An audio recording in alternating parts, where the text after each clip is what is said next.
Hi all, it's me Ranju Roy from ഇൻസെറ്റിയർ. ആരെങ്കിലും ഈ ചാനൽ സബ്സ്ക്രൈബ് ചെയ്യാതെ കാണുന്നുണ്ടെങ്കിൽ ഒന്ന് ചെയ്തേക്കണേ. അടുത്തുള്ളൊരു ബെല്ലൈക്കണം എനേബിൾ ചെയ്യണം കേട്ടോ. പിന്നെ ഇൻസെറ്റിയറിൻ്റെ ഇൻസ്റ്റാഗ്രാം പേജുണ്ട്, അതിൻ്റെ ലിങ്ക് ഞാൻ ഡിസ്ക്രിപ്ഷൻ ബോക്സിൽ കൊടുത്തേക്കാം, ഒന്ന് ഫോളോ ചെയ്തേക്കണേ. അപ്പം ഇന്നലെ കാണിക്കാൻ കൊണ്ടുവന്നിരിക്കുന്നത് നല്ലൊരു വൈബ്രൻറ്റ് കളറാണ്, നല്ലൊരു ബ്രൈറ്റ് യെല്ലോ ഷെയ്ഡിൽ വരുന്ന ഒരു കുർത്തിയാണ് കേട്ടോ. യെല്ലോയും ഒരു ക്രീം ഷെയ്ഡും കൂടി മിക്സിങ് വരുന്ന ഒരു കളർ കോമ്പോയിൽ വരുന്ന ഒരു കുർത്തിയാണ്. ഞാൻ വെയർ ചെയ്തിരിക്കുന്ന കുർത്തി തന്നെയാണ് കേട്ടോ.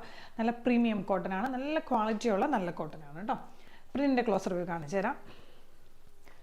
ഇതാണ് കേട്ടോ പ്രിൻറ്റിൻ്റെ ക്ലോസർ വ്യൂ. ഇത് യോക്ക് പോർഷൻ്റെ ക്ലോസർ വ്യൂ ആണ് കേട്ടോ. ഹക്കോബ ക്ലോത്തിലാണ് കേട്ടോ യോക്ക് പോർഷൻ ചെയ്തിരിക്കുന്നത്.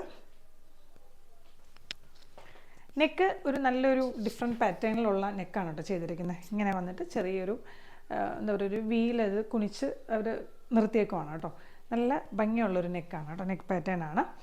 പിന്നെ എടുത്തു പറയാനുള്ളത് യോക്ക് പോർഷനിൽ ദേ ഇതുപോലെ തന്നെ ഹക്കോബ ക്ലോത്ത് വെച്ചിട്ടാണ് കേട്ടോ അതിനെ ഹൈലൈറ്റ് ചെയ്തിരിക്കുന്നത്, നെക്കിൻ്റെ ഇരു സൈഡിലായിട്ട് കേട്ടോ.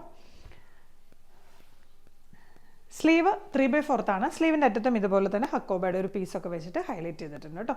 സ്ലീവിൻ്റെ ലൈനിങ്ങിൽ ബാക്കി ഇന്ത്യൻ ബോഡി പാർട്ടിനും ലൈനിങ് ഉണ്ട്. അവർ ബാക്കി ഇരിക്കുന്ന സൈസുകൾ medium, large, XL, double XL ആണ്. പ്രൈസ് വന്നിട്ട് 680 പ്ലസ് ഷിപ്പിംഗ് ആണ് കേട്ടോ. 680 ഉള്ളൂ. നല്ല എന്താ പറയുക, നല്ല പ്യുവർ കോട്ടൺ ആണ് കേട്ടോ മെറ്റീരിയൽ. സൈഡ് സ്ലിറ്റ് ആണ്, ലെങ്ത്ത് 46 ഇഞ്ചസ് വരുന്നുണ്ട്. ഇനി പ്രത്യേകിച്ച് പറയാനുള്ളൊരു കാര്യം, ഈ കുർത്തിയുടെ ബാക്കിലും ഇതുപോലെ തന്നെ ഹക്കോബയുടെ ഒരു പീസൊക്കെ വെച്ചിട്ട് ആ യോക്ക് പോർഷൻ കംപ്ലീറ്റ് ബാക്കിലും ഇതുപോലെ തന്നെ ചെയ്തിട്ടുണ്ട് കേട്ടോ. അപ്പോൾ എന്താ പറയുക, നല്ലൊരു സ്റ്റാൻഡേർഡ് ആയിട്ടുള്ള നല്ലൊരു എലഗൻ്റ് ആയിട്ടുള്ള ഒരു കുർത്തിയാണ് കേട്ടോ. അപ്പം എല്ലാവർക്കും ഇഷ്ടപ്പെട്ടോ? നെക്സ്റ്റ് വീഡിയോയിൽ നമുക്ക് വീണ്ടും കാണാം, വീണ്ടും ഒരു കുർത്തിയോ കുർത്ത സെറ്റൊക്കെ ആയിട്ട്. അതുവരേക്കും ഓക്കെ, ബൈ.